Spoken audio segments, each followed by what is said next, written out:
Good morning. Good How is morning. everybody? Good. We didn't even do the teaser that we had a guest speaker today. So No, thank you, this was spur of the Spencer. moment because we got some hot information we want to go over.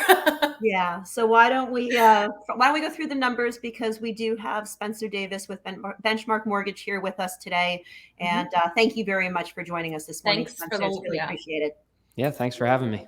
All right. So numbers were a little different than last week. We'll start Yeah. off with our new active listings. 351 versus 361, pretty consistent. And then this happened. Coming soons, we're down to only 75 this week from 120 last week. But look at what happened. Those coming soons quickly went under contract. So you can see there's a significant increase in under contracts last week. Yep. Back on the market stayed consistent from 36 last week to 40. I'm sorry, 36 this week, 40 last week. Same with price reductions, 110 versus 111.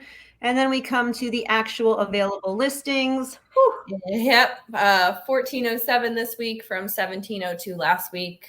So definitely not a lot of homes out there this week. Yeah. So now this is the exciting stuff.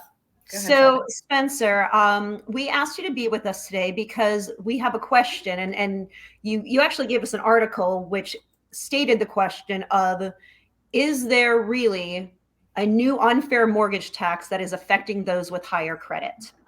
And no, it's not true.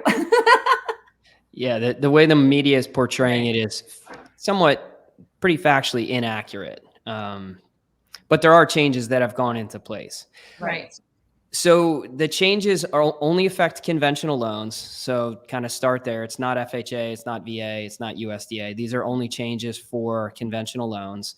And they're changes to what Fannie Mae and Freddie Mac call their LLPA, or loan level price adjustment grid. A little history: LLPAs, this grid has been in existence. They were introduced back in April 2008, so it's not new.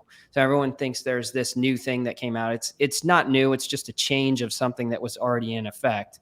And it's essentially what we would call risk-based pricing, which is not a novel idea. Risk-based pricing exists in the insurance industry, many other industries, right? If you're a 17-year-old kid and you just got your license, your insurance is much more expensive than someone who's had a license for 20 years, has no speeding tickets and no accidents. Or, life insurance is much cheaper for someone who's younger and fit than, unfortunately, someone that's older and unhealthy.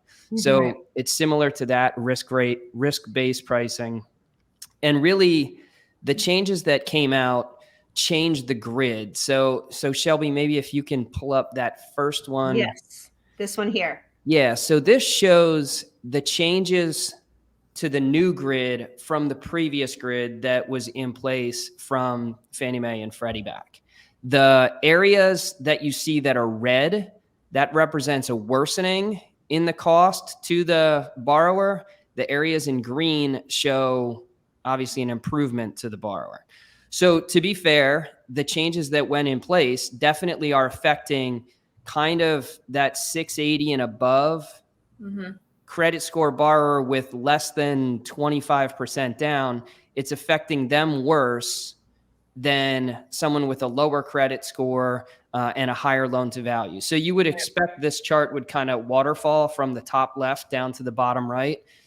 And it does for the most part, but it doesn't all the way through. So those are the changes and kind of a heat map of the changes. And let me pull up the actual chart. Is that the one you want? Yeah. Yep. You have it up. Awesome.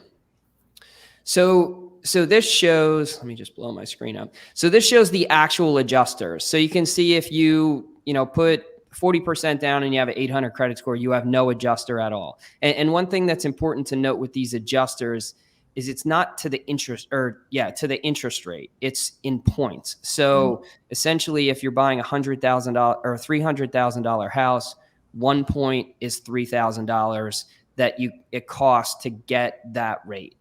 Okay. So if you look down in the bottom right, it's interesting that under 639 credit score borrower, has a lower adjuster with 3% down than they would have with 20% down. And those are some of the areas that don't make sense. But by and large, it still kind of goes top left to bottom right, with some weird hiccups in between there where it kind of doesn't make sense. So ultimately, what you're saying is that it is not, it's not people who have good credit are not helping pay with their good credit for someone with poor credit to get it. Yeah. So I would say, one, the media is portraying it like if you have a lower credit score, you're going to get a better rate than someone with a higher credit score. That's factually inaccurate, 100% factually inaccurate. What I would say, if I'm being really honest, is that there is a subsidization that's happening there where the adjusters were worsened for people that I would view in pretty good credit score, loan to value buckets. Like if you have a 730 credit score, which is by all accounts a good credit, probably no late. Maybe you have a little bit of higher balances on your credit card or something, but not maxed out either. If you have 730 with 20% down, you actually get kind of a similar rate to someone with a 680 or 660 with 5% down. So there is a little bit of a subsidization going on where there's a little bit more expense to some of those people in that 680 to 740 bucket.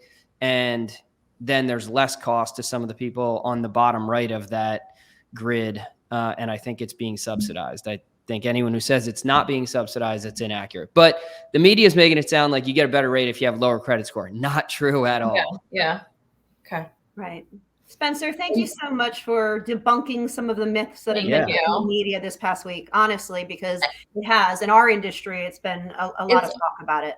And I know, Spencer, you had told us about this months ago. I remember we were on our live, right? And you brought up these charts. So it's just hitting the news cycle again. And the way that it's being framed is, Yeah. Well, and they're making it out like, this goes into effect May 1st. Well, it goes into effect May 1st for loans that lenders are selling to Fannie Mae and Freddie Mac after May 1st. Well, I have loans that closed last week that by the time we do all the post-closing things and we package them up, they're not going to get sold till Fannie or Freddie until after May 1st. So these loan level price adjusters have been in effect on most lenders' rate sheets for 30 to 60 days at this point already.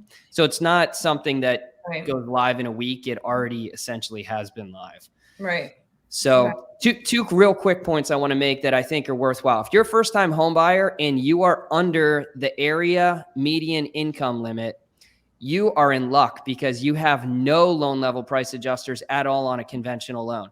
So the true winner here in this whole scenario is if you're a first-time home buyer and you're under area median, which is not terribly low in, Lehigh Valley down to the Philly suburbs, it could be $80,000, $90,000, $100,000 of household income.